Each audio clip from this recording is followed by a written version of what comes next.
Good morning guys. Bumili tayo ng hard case ng Roland Phantom 07 no.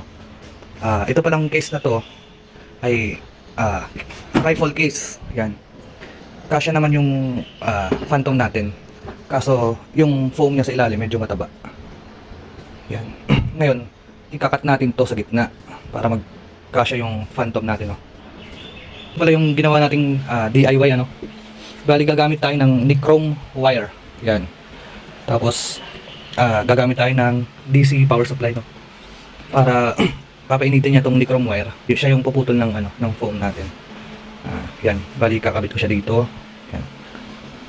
Susukatin ko muna yung laki ng puputulin natin no. Bali ito yung puputulin natin sa gitna. Yan. Papasok natin yan habang mainit yung wire. Kasi kung gagamit tayo ng cutter baka hindi pantay. Naisip ko mas okay to.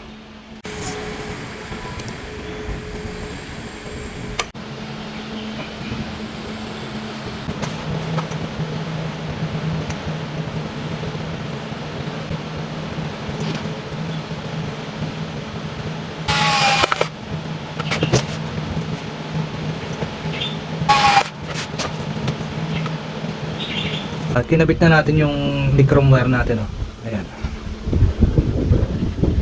Ayan.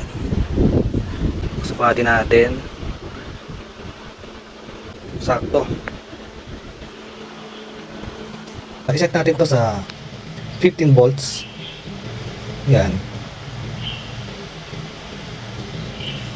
Tapos 5 ampere.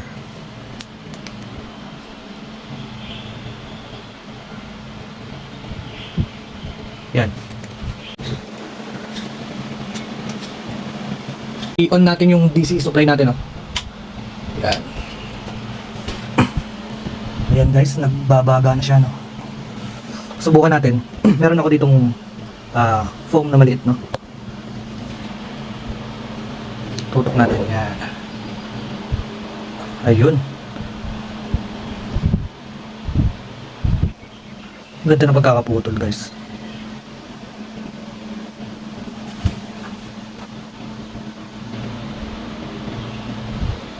Yan. Alright guys, the moment of truth.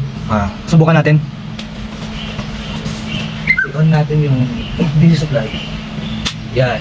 Alright.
Yun guys, bali naputol na natin siya.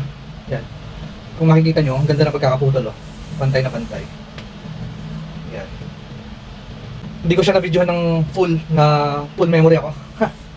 Yan, ang ganda na pagkakaputol. Yan, mismo. Yan. Ito nga pala yung pinutol natin sa gitna kanina, mataba siya. Yun yung kahati niya Yan. Ngayon subukan natin yung Phantom natin. Yan. Ang ganda ng pagkakapit. Ang linis. Bali kanina, nung hindi pa natin siya nakakat, hanggang dito yung foam niya dito. So hindi siya yung Phantom natin Ayan. Bali, subukan natin isara. Kanina hindi siya masara Yan. Bali ito ay lalagyan ko ng double-sided tape. Mamaya. Yan. Fit na fit ang ating Phantom 07. Yan. Right.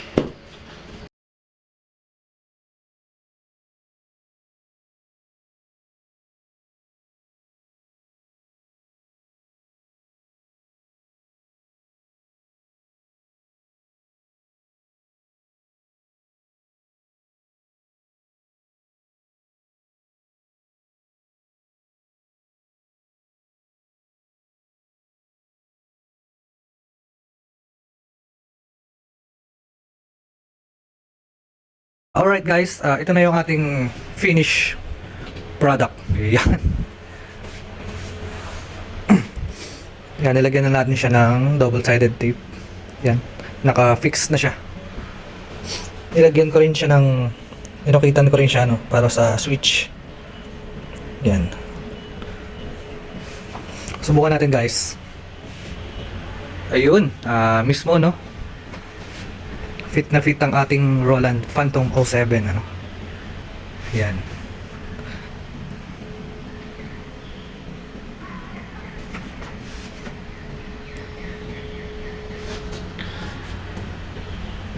Pwede na sa biyahe to. Safe na safe. Isara natin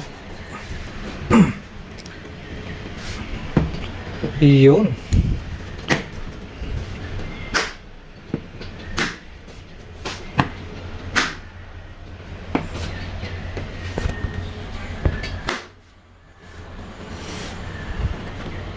Kagandahan dito guys, meron siyang gulong. Yan, may gulong siya sa ilalim. Alright, ayos.